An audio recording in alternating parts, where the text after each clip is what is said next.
పెద్దలు మధుసూనాచారి గారికి గట్టిగా మనం చప్పట్లతో కృతజ్ఞతలు తెలియజేస్తూ, డాక్టర్ బాబాసాహెబ్ అంబేద్కర్ అంటే కేవలం అణగారిన వర్గాల నాయకుడే కాదు, భారత జాతిలో అన్ని వర్గాలకు సంబంధించినటువంటి నాయకుడు అని చెప్పి ఎప్పుడు కూడా ఎల్లప్పుడు కూడా తన గురించి గొప్పగా చాలా అద్భుతంగా మాట్లాడేటటువంటి మన ప్రియతమ నాయకులు గౌరవనీయులు పెద్దలు మన party working president Shri KTR గారిని మాట్లాడవలసిందిగా కోరుతా ఉన్నాను.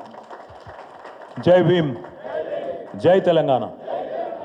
గౌరవనీయులు పెద్దలు శాసన మండలిలో మన ప్రతిపక్ష నాయకులు గౌరవనీయులు శ్రీ మధుసూనాచారి గారు, పెద్దలు మాజీ మంత్రివర్యులు, గతంలో దళిత బంధు లాంటి విప్లవాత్మకమైన పథకం భారతదేశంలో స్వాతంత్రానంతరం మొట్టమొదటిసారి మరి తన చేతుల మీదుగా ప్రవేశపెట్టే అదృష్టాన్ని దక్కించుకున్న గౌరవ మాజీ మంత్రివర్యులు శ్రీ కొప్పుల ఈశ్వర్ గారు, మరొక మాజీ మంత్రివర్యులు గౌరవనీయులు పెద్దలు ఆనాటి ఉద్యమం నుంచి మరి ఈరోజు ప్రతిపక్షంలో కూడా సమర్థవంతంగా తన పాత్ర పోషిస్తున్న అన్న శ్రీనివాస్ గౌడ్ గారు, మాజీ మంత్రివర్యులు పెద్దలు విశేష రాజకీయ అనుభవం కలిగిన సీనియర్ నాయకులు, ఎప్పుడు కూడా మరి స్ఫూర్తిదాయకంగా మాకు సలహాలు సూచనలు అందజేసే గౌరవనీయులు శ్రీ పొన్నాల లక్ష్మయ్య గారు, రాజ్యసభ సభ్యులు పెద్దలు సోదరులు, మొన్న డీలిమిటేషన్ విషయంలోనైతేనేమి, అదేవిధంగా హైదరాబాద్ సెంట్రల్ యూనివర్సిటీలో జరుగుతున్న దాష్టీకాల విషయంలో అయితేనేమి మన పార్టీ తరఫున రాజ్యసభలో అద్భుతంగా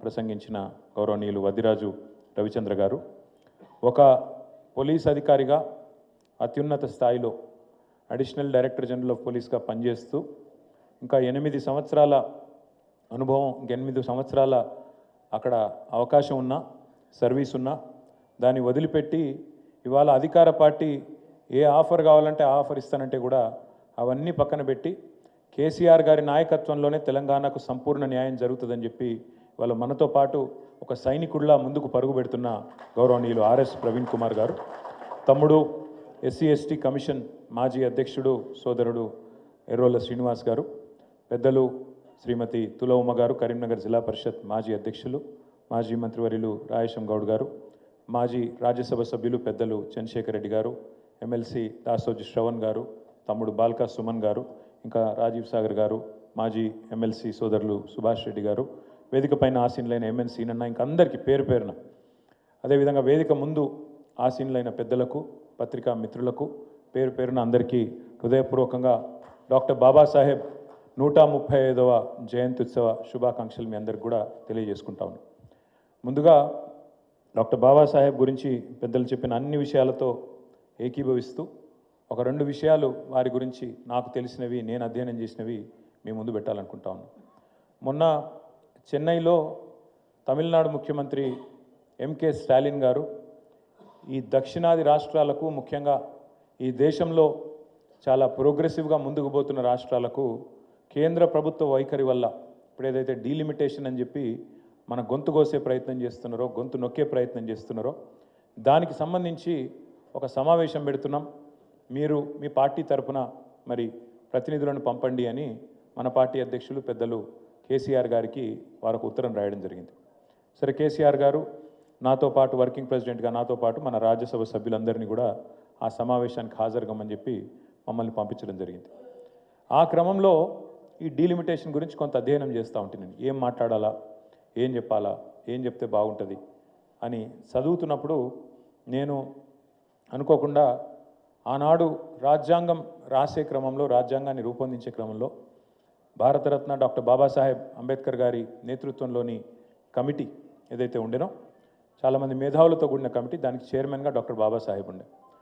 సో ఆ కమిటీ ప్రతి అంశాన్ని సునిశ్చితంగా లోతుగా పరిశీలిస్తూ ఏం చేయాలి, ఏమేం పొందుపరచాలి, మరి ఎన్నో కోట్లాది మంది ఆశలతో ముడిపడ్డ ఈ దేశం, దేశ భవిష్యత్తు, మరి ఇన్ని రకాల వైవిధ్యాలు ఉన్న దేశం, ఇన్ని భాషలు, ఇన్ని మతాలు, ఇన్ని కులాలు, ఇన్ని ఉపకులాలు, ఇన్ని సంస్కృతులు, ఇన్ని ఉన్న దేశం కాబట్టి దీన్ని ఐక్యంగా ఎట్లుంచాలి, ముందుకు ఎట్లా తీసుకుపోవాలి అని ఆలోచించే క్రమంలో ఆ కాన్స్టిట్యూయెంట్ అసెంబ్లీ డిబేట్స్ అని జరిగినాయి ఆనాడు. అంటే ఆ రోజు ప్రతిదాన్ని చాలా ప్రజాస్వామికంగా, ప్రజాస్వామ్య స్ఫూర్తితోని ఏ అంశమైనా లోతుగా చర్చించి ఫైనల్గా రాజ్యాంగంలో పొందుపరిచినారు. ఆ రాజ్యాంగంలో పొందుపరిచే క్రమంలో ఒక చర్చ జరుగుతుంది. కొత్త రాష్ట్రం భారతదేశంలో ఏర్పాటు కావాలి అంటే ఎట్లా జరగాలి, రాజ్యాంగం దానిలో ఏ రకంగా రాజ్యాంగం మనం దీన్ని అర్థం చేసుకోవాలని చెప్పి చర్చ జరుగుతుంది. చర్చ జరిగితే కొంతమంది అందులో సభ్యులు మాట్లాడుతూ ఏ రాష్ట్రం నుంచి అయితే వేరుపడదలుచుకున్నారో ఆ రాష్ట్రం యొక్క అనుమతి ఉంటేనే, ఆ రాష్ట్రం యొక్క శాసనసభ తీర్మానం చేస్తేనే వేరుపడాలే, లేకపోతే కుదరదు అని కొంతమంది వాళ్ళు ప్రపోజ్ చేస్తారు, ప్రతిపాదిస్తారు. దాని మీద చర్చ చాలా జరుగుతుంది. 2 రోజులు 3 రోజులు చర్చ జరుగుతుంది. ఆఖరికి చైర్మన్గా డాక్టర్ బాబాసాహెబ్ అంబేద్కర్ గారు ఒక మాట చెప్తారు. 2 అన్నదమ్ముళ్ళు ఉంటే చిన్నవాడు నాకు అన్యాయం జరుగుతుంది నేను ఏరుపడతా అంటే పెద్దవాడి అనుమతి కావాలంటే కుదరది. మందబలంతో మరి నాకు సంఖ్య ఉంది కదా, నేను పెద్దవాడిని కదా, నాకు శక్తి ఉంది కదా, కాబట్టి నేను చిన్నవాడిని శాశ్వతంగా తొక్కి పెడతా అంటే ఆ చిన్నవాడికి ఎన్నటికి కూడా న్యాయం జరగది.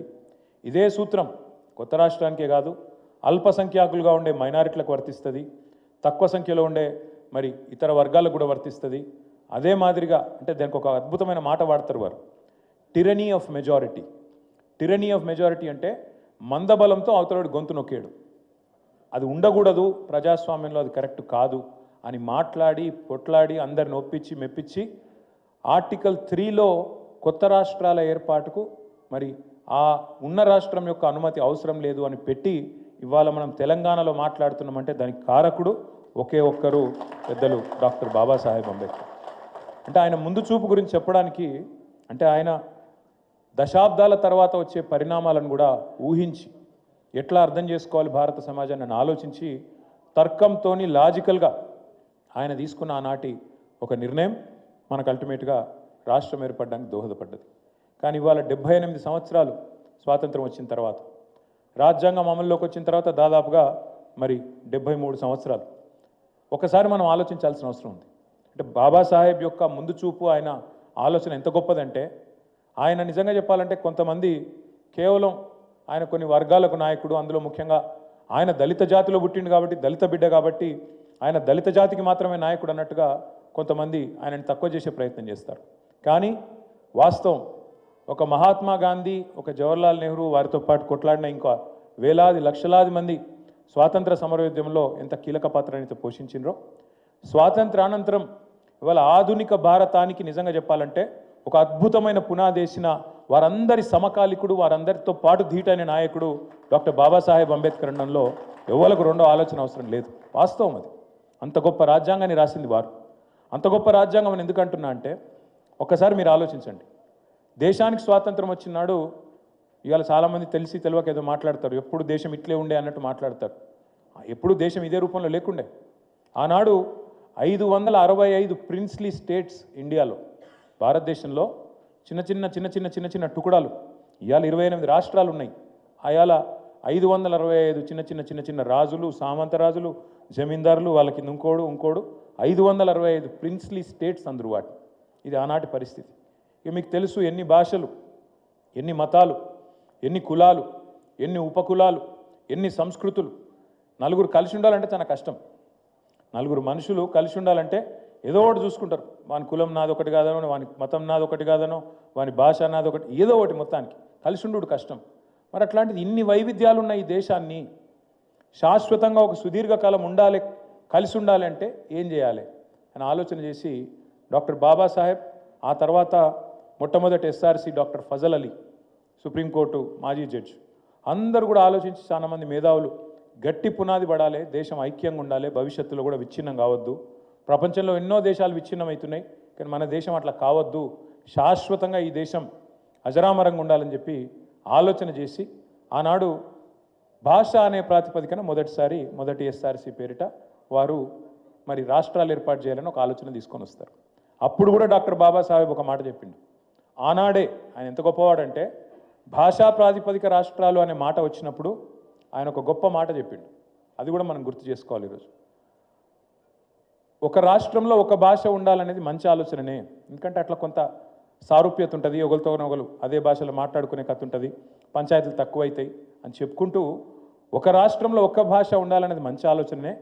కానీ ఖచ్చితంగా ఒక భాష ఒకటే రాష్ట్రంలో ఉండాలన్నది మాత్రం తప్పు. అవసరమైతే ఒక భాషకు 4 రాష్ట్రాలున్నా తప్పులేదు, 5 రాష్ట్రాలున్నా తప్పులేదు అని చెప్పి ఆనాడే మన తెలంగాణ ఏర్పాటుకు కూడా ఆనాడే అంత దూరం ఆలోచించి, అంటే తెలంగాణ అనే కాదు, ఎవరైనా సరే అవసరమైతే అడ్మినిస్ట్రేటివ్ కన్వీనియన్స్ కోసం పరిపాలన సౌలభ్యం కోసం చిన్నగా ఉంటే తప్పేం లేదని ఆలోచన చేసిన నాయకుడు డాక్టర్ బాబాసాహెబ్.